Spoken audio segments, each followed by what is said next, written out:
In November 1946, the girls petitioned the student council to have an organization, an official organization on campus called the Society of Women Engineers. We invited the women engineers from the night school to join us, and then we had a monthly meeting. And then, of course, once in a while we got together to just enjoy life. In the summer of 1948, Phil Diamond was supposed to give a term paper for her English course.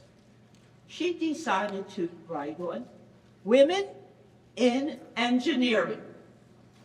This got the girls to think, just where are some of the other women engineers? All right, we ran a survey. And when Purdue replied, they suggested we contact Lillian Gilbreth, a well-known industrial engineer.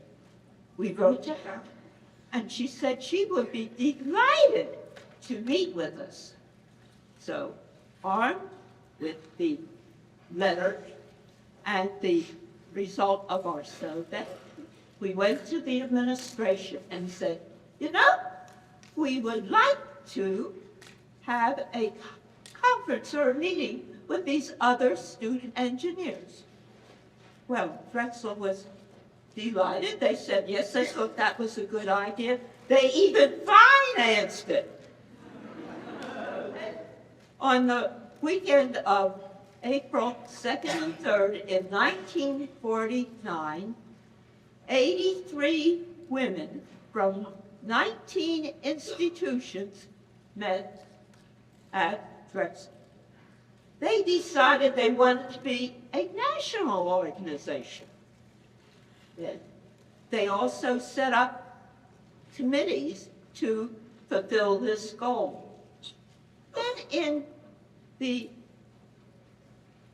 May 27-28 of 1950, at the Green Engineering Camp in Greenwood, New Jersey, the girls met again.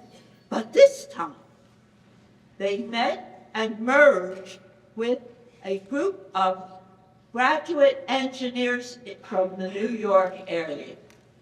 They formed a new organization. They had 3 grades of membership. 1, if you were a graduate engineer, you were a full member. If you worked in the field of engineering but did not have an engineering degree, you were associate member. And of course, coming up the end were your student members. We had everybody at that meeting was considered a charter member. We had 5 sections established: New England, New York, Philadelphia, Washington, and a section for members at large.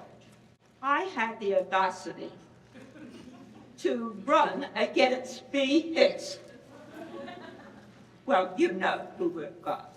B. Hicks became our first president, and well worth it. I mean, she was a terrific role model, and she did a lot to foster the society. The first 3 annual conventions were held in New York area because that's where most of our graduate students existed. By 1952, we had a section down in Houston, Texas, and one out in Los Angeles, California. So by this time, we had no use for the hats, especially a hat for a team, or the gloves. What we did was we had a new style hat, and we wore it on the job.